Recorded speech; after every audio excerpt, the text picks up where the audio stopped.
Hello friends, එහෙනම් ඉතින් අද එන්න අපිත් එක්ක දන්සල් කන්න යන්න. අද ව්ලොග් එක නම් අපි වෙසක් එකට ගියපු දන්සල් ටික ගැන තමයි. ඔන්න බලන්නකෝ, මුලින්ම අපට හම්බුනේ අයිස්ක්‍රීම් දන්සලක්. අපි මෙතනට යනකොට ටිකක් වැහැලා තිබුණේ. ඒ හින්දා පොඩ්ඩක් එතන මඩ වෙලා තිබුණේ.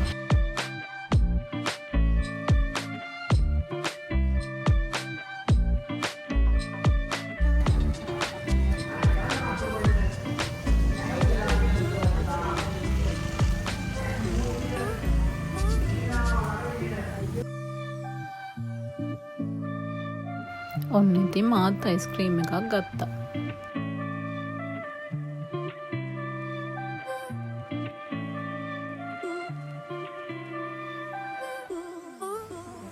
ඊට පස්සේ ඉතින් අපි ආයෙමත් යන්න ගමන පටන් ගත්තා. ඕගොල්ලන්ට පේනවා ඇතිනේ මේ පාර දෙපැත්තේ දිග පෝලින් තියෙන්නේ. ඇත්තටම මේ දිග පෝලින් සේරම තියෙන්නේ බත් දන්සල් වලට.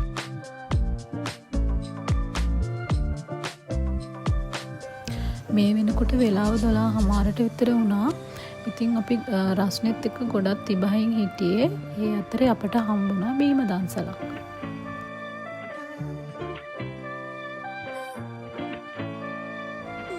ඉතින් තවත් දන්සලක් අපට හම්බුණා. අපි කට්ටියම වාහනෙන් බැහැලා පොලිමට යන්න හදනකොටම ඒගොල්ලෝ කිව්වා දන්සල ඉවරයි කියලා.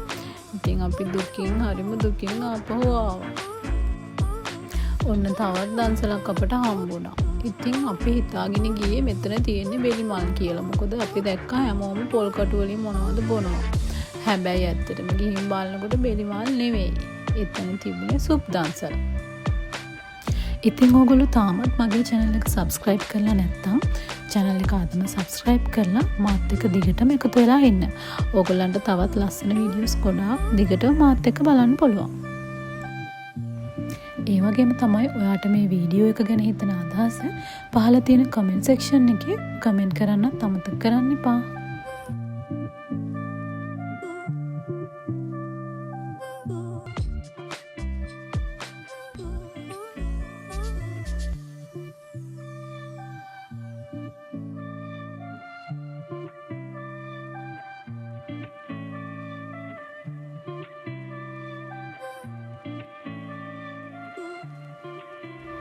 ඔන්න දැන් නම් ඉතින් ගොඩක් බඩගිනි. හැබැයි බත් දන්සල් වල ගොඩාක් දෙක පෝලින් තිබ්බා. ඉතින් අපි පෝලින් අඩු දන්සල් හොයාගෙන මේ විදිහට ගියා.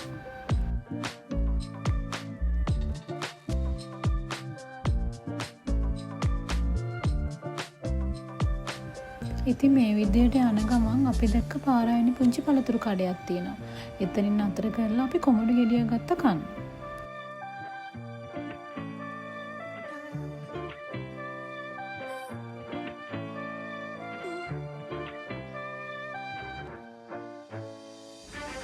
බලන්නකෝ ඉතින් මේ පෝලිං වල තියෙන දිග. ඉතින් බත් දන්සලක් හොයාගන්න අපිට ගොඩක් අමාරු වුණා.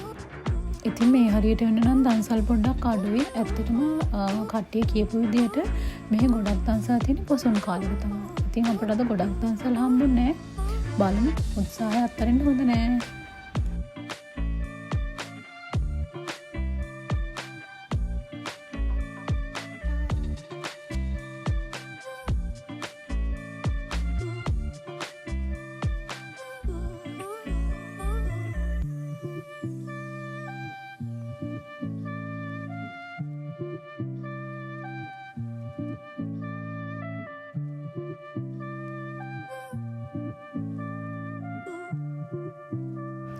ඔන්න ඉතින් විනාඩි 20ක වගේ රයිඩ් එකකින් පස්සේ අපිට තව දන්සලක් හම්බ වුණා. හැබැයි ඒකත් බත් දන්සලක් නන් නෙමෙයි. මෙතන තිබ්බේ සව් දන්සලක්. ඒක නම් මාරම රසයි. ඉතින් අපි ගිහින් හිටියේ දන්සලේ අවසාන ටිකේදී තමයි අපි දන්සලට එකතුනේ. හැබැයි කොහොම හරි මල්ලි අපි හැමෝටමත් එක්ක සව් ගත්තා. ඒක නම් මාරම රසයි.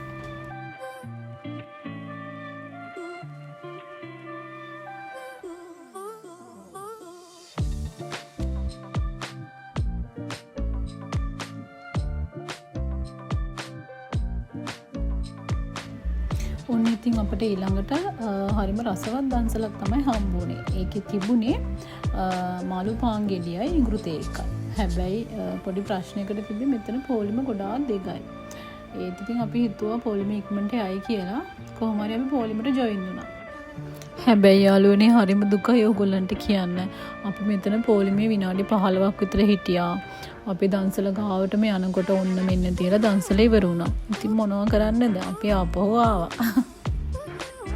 ඔන්න ඉතින් ආයෙමත් අපිට අයිස්ක්‍රීම් දන්සලක් හම්බ වුණා. ඇත්තටම අයිස්ක්‍රීම් දන්සල් නම් ගොඩක් අපිට හම්බ වුණා. මේකේ තිබ්බ ෆ්ලේවර්ස් දෙකක්. එකක් මැංගෝ ෆ්ලේවර් එක, අනිත් එක නිකන් වැනිලා ෆ්ලේවර් එක වගේ. මැංගෝ එක නම් ගොඩක් රසයි. ඉතින් වර්ග දෙකෙන්ම අපි try කරා.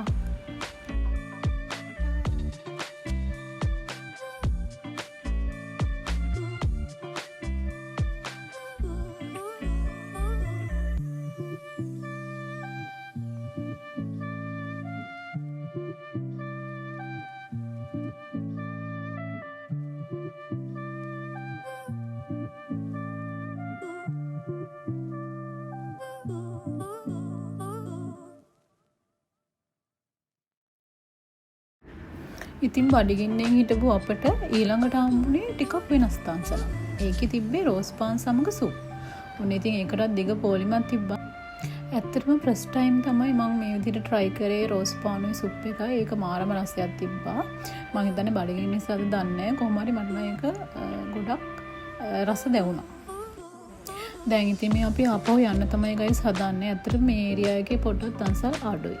ඉතින් අපිට ඒ වුණාට කොහොම හරි ඕන වුණා බත් දන්සලක් කන්න. බලමු අපිට බත් දන්සලක් හම්බ වෙයිද කියලා. අපිට යාළුවෙක් කිව්වා ගම ඇතුළට වෙන්න බත් දන්සලක් තියෙනවා කියලා. ඉතින් අපි දැන් මේ යන්නේ ඒ බත් දන්සල හොයාගෙන තමයි. එහෙනම් දිගටම වීඩියෝ එකත් එක්ක ඉන්න.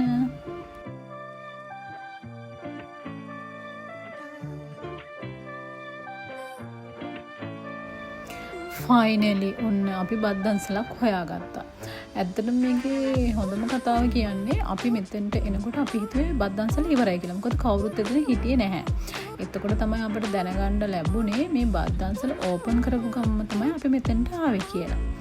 ඇත්තටම ඉතින් හරිම සතුටින් අපි බත් බෙදා ගන්න ගියා. එතන තිබුණේ නිකන් කහබත් වගේ එකකුයි, පරිප්පුයි, අඹ චට්නි එකක් වගේ තිබුණා. චිලි පේස්ට් තිබුණා, පපඩම් තිබුණා. සහ සොයා මීට් තිබුණා. ඒක නම් මාරම රසයි. ඉතින් ගයිස් මෙතනින් අපේ දන්සල් රයිඩ් එක ඉවර වෙනවා. එහෙනම් ඉතින් අලුත් වීඩියෝ එකක් අරගෙන ඉක්මනටම ඔයගොල්ලන්ව හම්බ වෙන්න එන්න. බයි බයි.